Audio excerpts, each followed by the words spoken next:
This is Reverend John Ferret, and if you might recall, for those of you that have been following the series and doing one lesson after another, in lessons 33 through 36, dealing with God's instruction, that means Torah, not law, but Torah, God's instruction, we were dealing with the Passover.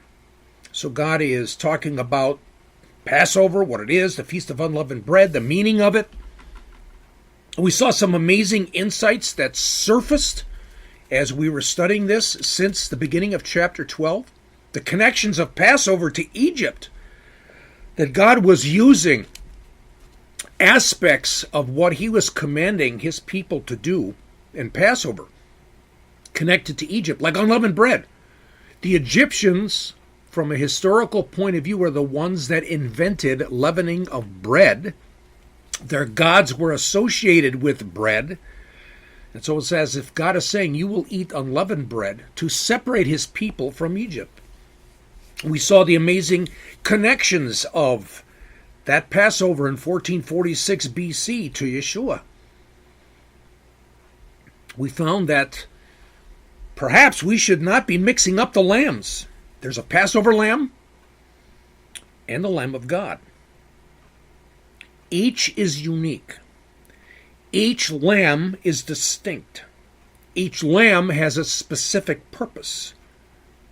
And each lamb has a unique meaning. And we found that Jesus is not the Passover lamb. We studied this in 1 Corinthians 5, verse 7. The Greek says it exactly. Jesus is the Passover. That's it. The Greek word is Pascha. And Pascha, in Thayer's Greek lexicon, is associated to the Hebrew word Pesach. Not Pasach, but Pesach. And Pesach, in the Gesenius Hebrew lexicon, means protection or shelter or immunity. No way is Jesus like the Passover lamb. He is God's Passover, God's protection, God's shelter. So, we've had this major interruption. Exodus 12. All this Passover stuff was put in here by the Lord. And it's very interesting that in Exodus 12, verse 25, he basically says, do this when you get to the land that I'm taking you. They didn't have to do this during their sojourn in the wilderness. Just when Moses left Pharaoh back in chapter 11, verse 8, in anger, we remember that point. Moses had warned Pharaoh of the last plague, and so we were waiting for the hammer to come down. Just when that was supposed to happen, all of a sudden, we get this interlude. But now, it's time. It's now time to continue and to focus in on the last judgment, the last hammer, the last plague that is going to fall. Let's take a look at verses in the New American Standard Bible, Exodus chapter 12, verses 29 through 30. Now it came about at midnight that the Lord struck all the firstborn in the land of Egypt. Notice that he just does not say that he struck all the Egyptian firstborn. He said all the firstborn in the land of Egypt, from the firstborn of Pharaoh, who sat on his throne, to the firstborn of the captive who was in the dungeon, and all the firstborn of the cattle. Pharaoh arose in the night, he and all his servants and all the Egyptians, and there was a great cry in Egypt, for there was no home where there was not someone dead. It's midnight. It's the 15th of Nisan. This is the first month. If you remember back in the beginning of chapter 12, God said, this is the first month of the year for you, month of Nisan. And on the 15th of Nisan, God instructed his people to sacrifice the lamb. Sacrifice the lamb on the 14th of Nisan in the afternoon before sunset. After that, they were then to have their Passover meal after sundown, which is now Nisan 15. Now, these are lunar months. Now, a lunar month basically is the first day of the month. In our case, now we're studying, Nisan 1 would be the day of the new moon. The first day when the new moon is seen. And 2 weeks later, Nisan 15 is the night of the full moon. A Passover meal was on that night. One of the things that I am just amazed at is, once again, how scholars across the board have forgot about the Egyptian culture. Let me give you the example. There's a god by the name of Khonsu. In the 18th dynasty, and this is the time of the 18th dynasty, 1446 BC, under Amenhotep II, the Pharaoh of the Exodus, this is the 18th dynasty, Khonsu was considered the greatest of all the great gods. He's the moon god. He's considered the only son of Amun Ra, the god of the sun god. His mother was Mut, which in Egyptian means mother. Khonsu is the only son. He's the firstborn of the father of the gods, Ra. Ra, the sun god, now associated with Amun. Amun Ra in these days. In plague number 9, there was darkness. It's almost as if the Torah is trying to tell us that God came against Ra, Amun Ra, the father of all gods. And now on the 10th plague, on the 15th of Nisan, on the night of the full moon, it's almost as if the firstborn of the father of all gods, the firstborn son of Amun Ra, Khonsu, the moon god, it's almost as if the Torah is saying, the Bible is saying, that God came against his firstborn son. And Mut, the mother goddess of all creation, all the way since plague number 1, she could do nothing. Now, God told us this quite explicitly in Exodus 12, verse 12. He said, "For I will go through the land of Egypt on that night and will strike down all the firstborn in the land of Egypt, both man and beast. And against all the gods of Egypt I will execute judgment. I am the Lord." God destroyed seemingly what was known then as the Theban Trinity. Amun Ra, Mut, and their only begotten son, Khonsu.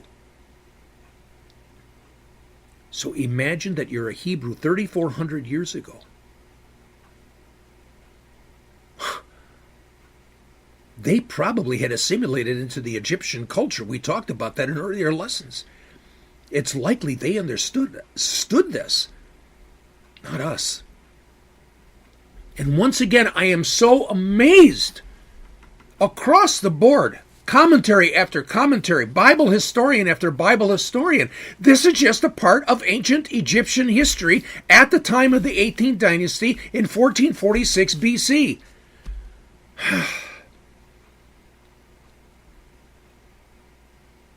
I think it is very important that we study our Bible in its historical context, but also to delve into those cultures where the Bible is really reporting events that have happened, like Egypt.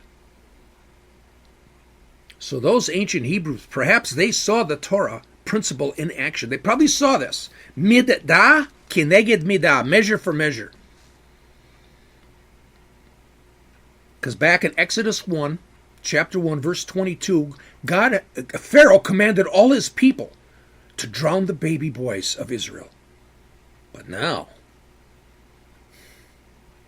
as far as God is concerned, It's payback. You did that to the Hebrew boys. Now I'm going to do this to all of your firstborn. God's firstborn son is Israel. Exodus chapter 4, verse 22. It's almost as if this is payback. All the firstborn in Egypt would be killed. God said that vengeance is his. Let's take a look at this in Hebrew chapter 10, verse 30 to 31. So we read, "For we know him who said, 'Vengeance is mine, I will repay,' and again, 'The Lord will judge his people.'" The writer of Hebrews goes on in verse 31, and here's the verse. It's a terrifying thing to fall into the hands of the living God. Now God talks about this, "Vengeance is mine, I will repay." This is in Deuteronomy 32, 35 through 36. He's quoting Torah. And Egypt, Pharaoh, had fallen into the hands of El Elyon, God Most High. Egypt had fallen into the hands of Ha-El Hayakid, the only God. Their entire society, their religion, their government, their social structure, the economy was totally in ruins. I wonder how many Egyptians turned to Adonai. They saw all this destruction. They saw all of this power. They saw that their gods were nothing. Amun Ra, Khonsu, Osiris, Isis, Hathor. I wonder how many turned to the God of Israel.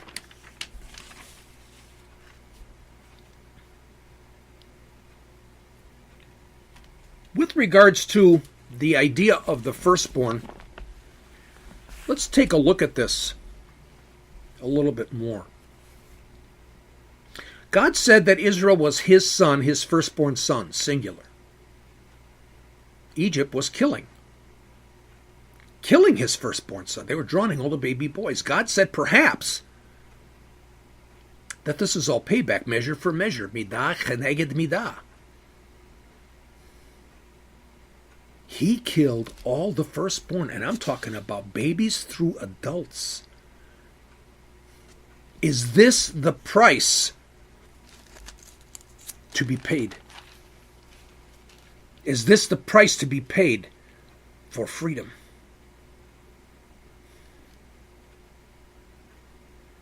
Let's take a look at Exodus 13, verses 14 through 15. "And it shall be when your son asks you in time to come, saying, 'What is this?' then you shall say to him, 'With a powerful hand the Lord brought us out of Egypt from the house of slavery. Came about when Pharaoh was stubborn about letting us go, that the Lord killed every firstborn in the land of Egypt, from the firstborn of man and the firstborn of beast. Therefore I sacrifice to the Lord the males, the first offspring of every womb, but every firstborn of my sons I redeem." But then we read about Jesus. He was the only begotten son of the Lord. Remember, Israel is God's firstborn son, begotten by Abraham and Sarah. Miraculous birth? No doubt. But Jesus, you talk about a miraculous birth. This is bigger, more explosive than the fact that Sarah was beyond that age of being able to have children. Mary was a virgin and had a baby. How? It's beyond the miracle. Jesus, his only begotten son, his firstborn son. And so on Nisan 14, before sunset, we know it'd be a night of the full moon.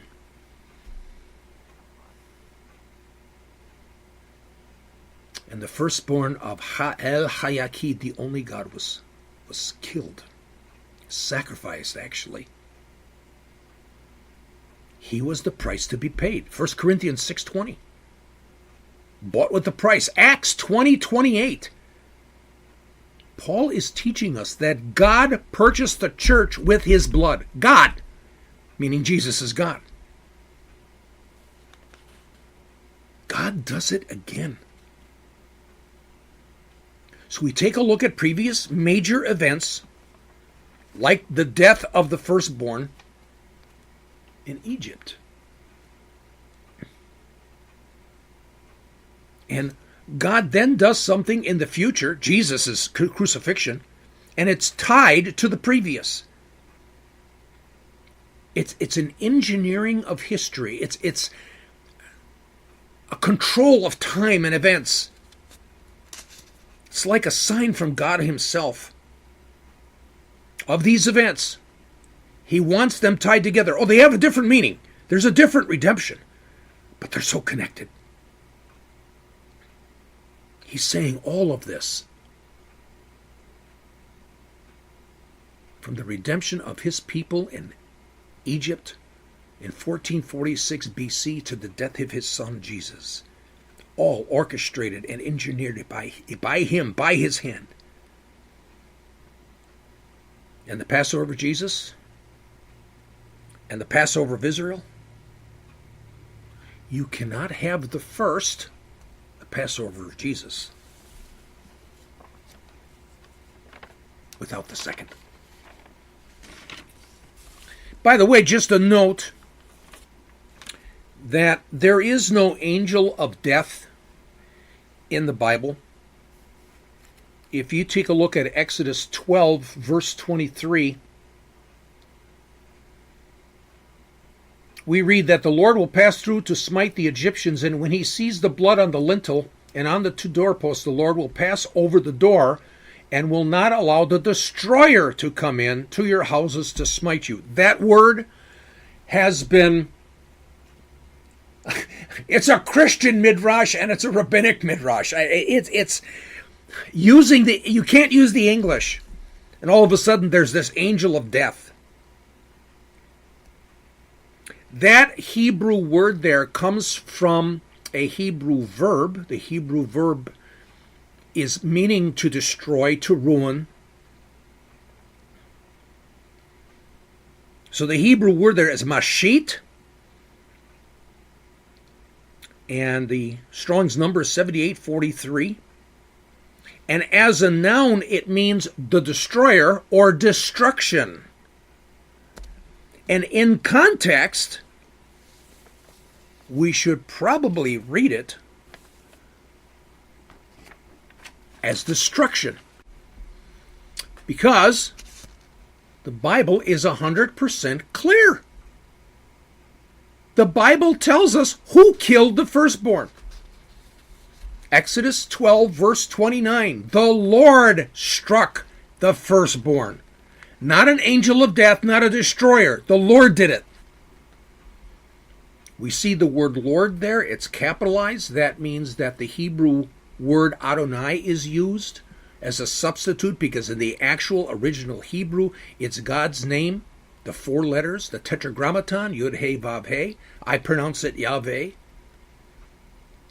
There's no angel of death. The Torah is clear. The Lord did it, and he prevented destruction to enter into the homes of the Hebrews. So now the journey begins. The Hebrews are going to leave. It's the 15th of Nisan, the 15th day of the first month. I wonder about the Hebrew families who may have not put blood on the doorposts. Torah's silent on that. The Torah does not say that all the Hebrews did it.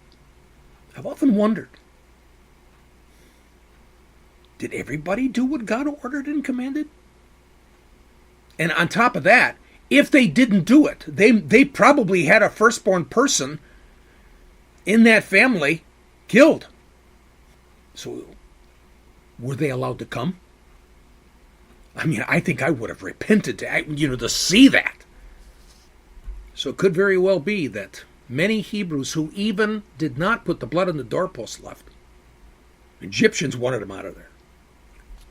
Verse 35, there again is a translation problem that Hebrew scholars point out. Verse 35 to 12, it says, Now the sons of Israel had done according to the word of Moses, for they had requested from the Egyptian articles of silver and articles of gold and clothing, and the Lord had given the people favor in the sight of the Egyptians. So they let them have their request, and thus they plundered the Egyptians. Now, we have dealt with this before, but since you're here, I do want to come back and talk about a great Jewish scholar, Rabbi Joseph Hertz. And Rabbi Joseph Hertz talks about this Hebrew word that's been translated into English as plunder. Reading from his Torah commentary, he says this rendering, that the Egyptians are going to be plundered, should be replaced by the phrase that you will save the Egyptians. So it is incorrectly impossible rendering of the Hebrew text. The root word netzal, which is here translated as plunder or spoil or strip, the Hebrew word netzal, and the Strong's number is 5337, occurs 212 times in Scripture. And in 210 instances of the 212 times, its meaning is admitted to by all to be to snatch from danger, to rescue, like from a wild beast, to recover property that has been stolen. So when we take a look at the words, they netzaltem netzarim, as Rabbi Hertz is saying, it can only be translated one way: you shall save the Egyptians. And Rabbi Hertz is saying that means clear their name, vindicate the humanity of the Egyptians. He goes on to say in his commentary, bitter memories and associations would have clung to the word Egyptians in the mind of the Israelites as the hereditary enslavers and oppressors of Israel, but a friendly parting. And generous gifts, however, would banish that feeling. The Israelites would come to see that the Egyptian people, they would come to see that their oppressors were Pharaoh and his administration, not the Egyptian people. They would be enabled thereby to carry out the command to be given them 40 years later. Thou shalt not abhor the Egyptians. 40 years later, in Deuteronomy 23, verse 8. It is for such reasons as the Israelites are bidden to ask their neighbors for these gifts, in order to ensure such a parting in friendship and goodwill, with its consequent clearing of the name and vindication of the honor of the Egyptian people. That is just amazing. That's such a realistic alternative, that through all this, it's a way God's saving the Egyptian people. So let's go back into the Torah and start reading in verse 36. As we just read, that the Lord had given the people favor in the sight of the Egyptians, so that they let them have their requests. Thus they plundered the Egyptians. Now the sons of Israel journeyed from Ramses to Sukkot, about 600,000 men on foot, aside from children. A mixed multitude also went up with them, along with flocks and herds, a very large number of livestock. They baked the dough which they had brought out of Egypt into cakes of unleavened bread, for it had not become leavened, since they were driven out of Egypt and could not delay, nor had they prepared any provisions for themselves. Now the time that the sons of Israel lived in Egypt was 430 years. And at the end of 430 years, to the very day, all the hosts of the Lord went out from the land of Egypt.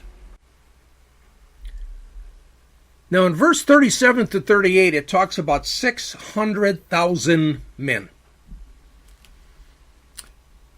We also see this in Numbers chapter 1 and chapter 2, where the army is 603,550 men, based upon adding up all of the men of military age in the 12 tribes. Now, this is very, very unrealistic. We're going to take a look at this.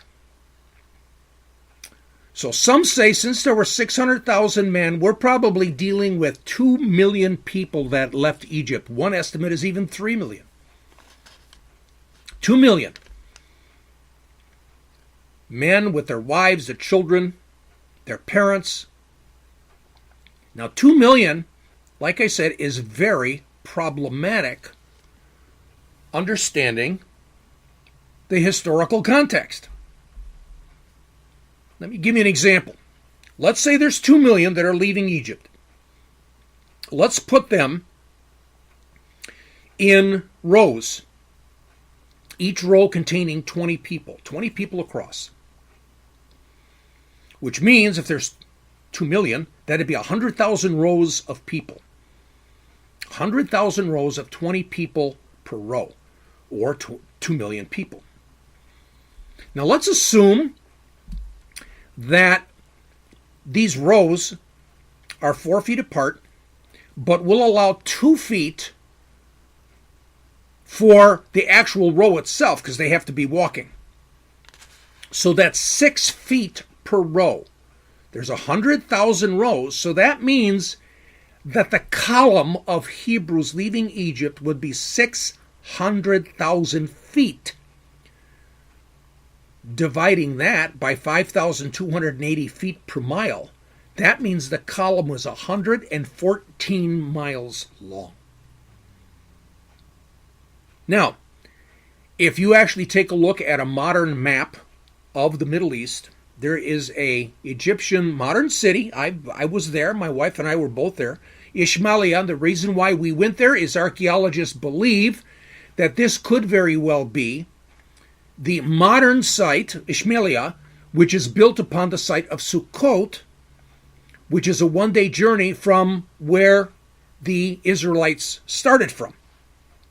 So the distance from Ishmaelia to the Israeli border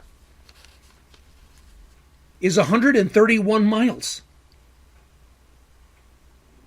The Hebrew column, if we talk about it, 20 people per row, 100,000 rows, 114 miles long, that's almost the total distance from Ishmaelia to the edge of the Gaza Strip there in Israel, on the border. On top of that, if you went from Ishmaelia to Eilat, which is the modern Hebrew city, right there on the Gulf of Aqaba, it's the port right there at the top in the northern part of the Gulf of Aqaba, that's 228 miles. So that's the distance from Ishmaelia across the Sinai Peninsula all the way to the Gulf of Aqaba. 228 miles. Can you imagine the length of the column the way I described it? I mean, I gave an example here. The column would take up half the distance between Ishmaelia and Eilat. Here's another thing. It'd be impossible for this group to cross the Sea of Galilee in one night. Let's say this group, again, 20 people per row, 6 feet per row, 4 in between each row, and 2 feet for the people walking, 6 feet per row, 114 miles long. Let's suppose they're traveling at 4 miles per hour. 4 miles per hour. And suppose you're standing at the place where the sea split. God split the sea. Now you got this pathway across. And they're going to walk through this path. And let's just 20 people across. So you're standing there. You're looking at all the Hebrew people, and here they go. One row after another, 20 people per row, and they're traveling at 4 miles per hour. Now, if you walk 4 miles per hour, if you've done that, it's just about jogging. I am an avid walker, and I know 4 miles per hour is really pushing. You work up a good sweat. 4 miles per hour with old people and babies, cattle and sheep. So in 1 hour, that's 21,120 feet. That would be, you're going 4 miles in an hour. So that means that how much distance is covered? 21,120 feet. Which means there's 3,520 lines of 20 per hour. Because if you divide 21,120 by 6, you come up with 3,520, which is the number of lines. Lines of 20 people per hour. But if you take 100,000, remember there's 100,000 lines, and divide that by the number of lines per hour, you come out with 28 hours to pass that spot. So in other words, the last group will be in the 28th hour. They could not cross, as the Torah says, in one night. Now there are some who actually say that the Hebrews actually traveled all the way from Ishmaelia, Sukkot, the end of the wadi that exists there. And they traveled across the Sinai Peninsula, and they crossed at the Gulf of Aqaba. Now this is on the eastern side of the Sinai Peninsula, at Nuweiba. Now, if you cross the Gulf of Aqaba from the eastern shores of the Sinai Peninsula to the western shore of Saudi Arabia at Nuweiba, that's 8.6 miles. And again, 4 miles per hour? It's going to take them 28 hours just to pass the point where you're crossing. You can't do it. Real geography implies 600,000 men can't be right. It makes no sense geographically. Now, I deal with this issue now because I believe it's a very critical issue. There has been a lot of debate. There are a lot of people who say, see, this is totally wrong. And therefore, they throw out the Bible as a fable, as untrue, because of this number. Looking at the InterVarsity Press Bible commentary of the Old Testament, and I really highly recommend that every Christian have the IVP Bible background commentaries of not only the Old Testament, but also the New Testament. They are amazing. So from the IVP Bible commentary of the Old Testament, and their comments about this 600,000, I quote, as it traveled, the line of people would stretch for over 200 miles. So I basically put my 2 cents in there, and I believe the line would be, remember I said there were 20 people per row? Go to a line of 10 people per row, and 5 feet between each line. You're going to come up with 200,000 lines, and you finally come up to 189 miles long. So I believe IVP and their scholars are saying probably the column width was probably narrower than 20. I had it at 10. Maybe it's shorter than that. Maybe it's 5 people across. So anyway, they're saying it could be that the line would stretch over 200 miles. Even without animals, children, and the elderly, travelers would not expect to make 20 miles a day. Some caravans travel 20 miles per day. When families and animals move camp, the average would only be 6 miles per day. We will deal with that later on when they get to Sinai. Whatever the case, the back of the line would be at least a couple of weeks behind the front of the line. This would create some difficulties in the crossing of the sea, which seems to have been accomplished overnight, though certainly some have calculated how it could be done. The line, however, would be long enough to stretch from the crossing of the sea to Mount Sinai. Now, another thing that's very interesting is the population of Canaan, the Promised Land, during this period was far less than the Israelite force. All archaeological evidence suggests there was a sharp decline in the population of the region in the late Bronze Age, 1446 BC, when the Israelites took possession. Some estimates for the 8th century BC suggest there were still not 1 million people in the entire land of Israel, even by that time. The modern population of Israel, even given the extensive metropolitan regions, is only about twice what the Exodus population would have been.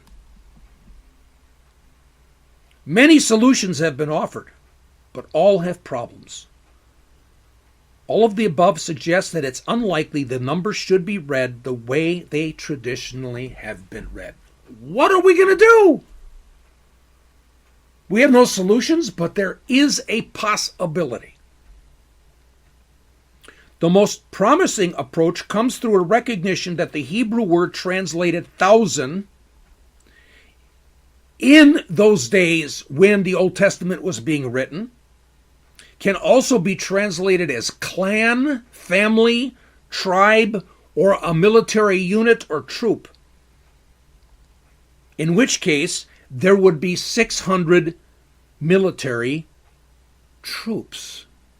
Not troops, 600 and military groups, like a platoon, like a regiment. So we have to take a look at this in a deeper way. So what I'm going to do is I'm going to go to Dennis Prager's commentary on Exodus.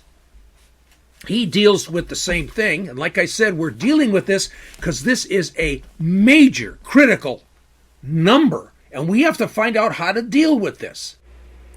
So this is the end of part 1 of lesson 37. There's just so much here.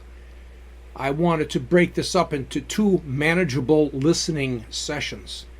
We're going to continue with this discussion and this study of the number of men, 600,000 men that left, 603,550 in the army of Israel in Numbers chapter 1 and chapter 2. We'll continue with that study in part 2, as we'll be focusing in on Dennis Prager's commentary called Exodus, the Rational Bible.